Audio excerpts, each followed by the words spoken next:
ఎర్ర సైన్యంలో ఆయుధాల రగడ.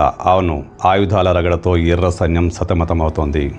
అభయ్ పేరుతో విడుదలైన ఒక audio release press statement Maoist పార్టీలో కలకలం రేపుతోంది. ఆయుధాలు వదిలేస్తామంటూ కేంద్రంతో ప్రతిపాదన చేసిన అభయ్ స్టేట్మెంట్ పట్ల మావోయిస్టు పార్టీలో అన్ని శాఖలు తీవ్రంగా విభేదిస్తున్నాయి.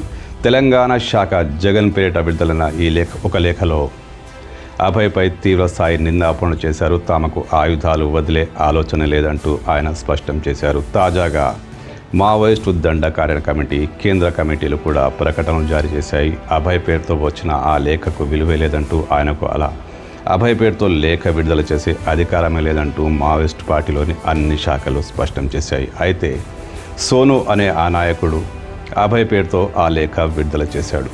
సోను వెనుక మావోయిస్టు నేతలు ఎవరన్నా ఉన్నారా?